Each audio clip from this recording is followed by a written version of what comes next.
Hello मेरे प्यारे साथियों, स्वागत है आपका मेरे यूट्यूब चैनल में। आज हम एसएसबी सशस्त्र सीमा बल सब इंस्पेक्टर का फॉर्म स्टेप बाय स्टेप भरेंगे। सबसे पहले हम इसकी ऑफिशियल वेबसाइट पे आ जाते हैं। तो आप देखेंगे यहाँ पे लिखा है अप्लाई, यहाँ पे हम क्लिक करेंगे। यहाँ पे लिखा है रजिस्टर, रजिस्टर को क्लिक करना है। यहाँ पे पोस्ट का नेम चुन लेना है आपको, sub inspector pioneer, sub inspector communication, sub inspector staff nurse. जो भी आप पद के लिए अप्लाई कर रहे हैं उसका डिटेल नोटिफिकेशन पूरा पढ़ लीजिएगा। तो मैंने सब इंस्पेक्टर कम्युनिकेशन चुना है। सब इंस्पेक्टर स्टाफ नर्स के लिए जीएनएम में डिप्लोमा आपको चाहिए। अगर आप सब इंस्पेक्टर पायोनियर आपको अप्लाई कर रहे हैं तो आपको सिविल इंजीनियरिंग में आपको डिग्री चाहिए। सब इंस्पेक्टर कम्युनिकेशन के लिए अगर अप्लाई कर रहे हैं तो आपकी बैचलर डिग्री इलेक्ट्रॉनिक्स में या इंफॉर्मेशन टेक्नोलॉजी में या कंप्यूटर साइंस में होनी चाहिए। तो मैंने सब इंस्पेक्टर कम्युनिकेशन चुना है। यहाँ पे अपना नाम भर देंगे, जो भी आपका नाम है। यहाँ पे मिडिल नेम भर देना है, यहाँ पे सरनेम भर देना है, यहाँ पे अपना पेरेंट्स का नाम भर देना है, यहाँ पे माता जी का नाम भर देंगे, यहाँ पे अपनी डेट ऑफ बर्थ चुन लेना है, यहाँ पे अपना जेंडर सेलेक्ट कर लेंगे, यहाँ पे अपनी नेशनलिटी चुन लेनी है।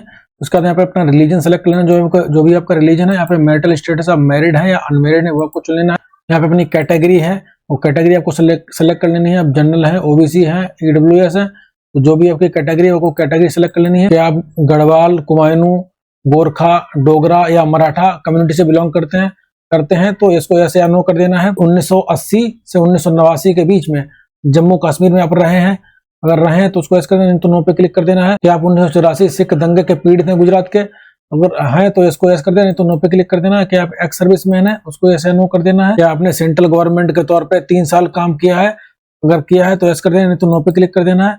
यहाँ पे अपनी आईडी कार्ड चुन लेना है आपको। यहाँ जो है Aadhaar card, voter ID, PAN card, passport, driving licence क्या आप देना चाहते हैं तो वो उसको यहाँ पे चुन लेना है। तो जो भी आपने आईडी चुनी है उसका आईडी का नंबर यहाँ भर देना है। अगर आपके चेहरे पे जन्मदिन कोई निशान है वो यहाँ भर देना है, अगर नहीं है तो उसको नो मार्क्स भर देंगे। उसके बाद यहाँ पे अपना फोन नंबर भर देना है, यहाँ पर अपनी ईमेल आईडी दे देनी है, यहाँ पे अपनी 10th की डिटेल्स दे देनी है, अपने यहाँ पे बोर्ड का नाम भर देना है, आपने किस ईयर में हाई स्कूल पास किया है वो पासिंग ईयर भर देना है, यहाँ पे अपना रोल नंबर भर देना है, यहाँ पे हाई स्कूल की मार्कशीट का सर्टिफिकेट नंबर भर देना है, यहाँ पे मार्कशीट किस तारीख को इशू हुई है इशूइंग डेट भर देना है, यहाँ सब्जेक्ट भर देना है, आपके 10th में कौन कौन से सब्जेक्ट रहे हैं, आपके यहाँ परसेंटेज भर देनी है। ठीक, आपको इसी तरह 12th की डिटेल्स भर देनी है। आपको 12th आपका यूपी बोर्ड, सीबीएसई बोर्ड जो रहा है वो बोर्ड का नाम भर देना है। आपको यहाँ पे एग्जामिनेशन ईयर किस साल अपने 12th पास किया वो भर देना है, यहाँ पे रोल नंबर भर देना है, यहाँ सर्टिफिकेट नंबर भर देंगे। आपकी जो मार्कशीट है वो किस तारीख को जारी हुई, जो कि मार्कशीट में सबसे नीचे डेट दी गई वो डेट यहाँ भर देना है। आपके सब्जेक्ट कौन से रहे, आपके साइंस रहा है 12th में या कोई अदर सब्जेक्ट रहा है तो वो यहाँ पे सेलेक्ट कर लेना है। उसके बाद में कितनी परसेंटेज रही है परसेंटेज यहाँ भर देनी है। आपने जो यहाँ पे पद भरा था सब इंस्पेक्टर कम्युनिकेशन, तो उसके लिए आप देख रहे हैं यहाँ पे bachelor degree in electronics and communication में होनी चाहिए या कंप्यूटर साइंस में होनी चाहिए या इन्फॉर्मेशन टेक्नोलॉजी में होनी चाहिए। यहाँ पे ग्रेजुएशन की डिटेल भर देनी है। मैंने ग्रेजुएशन में बीटेक किया तो बीटेक भर दिया। उसके बाद किस साल पास किया वो पासिंग ईयर भर देना है। उसके बाद रोल नंबर यहाँ भर देना है, यहाँ पे सर्टिफिकेट नंबर भी भर दिया। उसके बाद किस तारीख को मार्कशीट इशू हुई है वो इशूइंग डेट भर देनी है, जो कि फाइनल की मार्कशीट में नीचे दी गई होगी। उसके बाद सब्जेक्ट क्या रहे हैं वो आपको सब्जेक्ट यहाँ चुन लेना है। इलेक्ट्रॉनिक्स कम्युनिकेशन रहा है, कंप्यूटर साइंस रहा है, इन्फॉर्मेशन टेक्नोलॉजी रहा है, वो आपको यहाँ चुन लेना है। तो परसेंटेज कितनी है परसेंटेज यहाँ भर देनी है। उसके बाद नेक्स्ट पे क्लिक करना है। यहाँ अपना एड्रेस भर देना है, जो भी आपका एड्रेस है वो एड्रेस यहाँ भर देना है। यहाँ पे पोस्ट ऑफिस सेलेक्ट कर लेना है, आपकी जो तहसील है वो तहसील यहाँ भर देंगे। आपका पुलिस स्टेशन कौन सा रहा है पुलिस स्टेशन यहाँ भर देना है। उसके बाद में स्टेट यहाँ अपनी सेलेक्ट कर लेंगे, जो भी आपके होम स्टेट है वो स्टेट यहाँ भर देनी है। आपका डिस्ट्रिक्ट कौन सा है वो डिस्ट्रिक्ट यहाँ भर देना है। यहाँ पे पिन कोड भर देना है।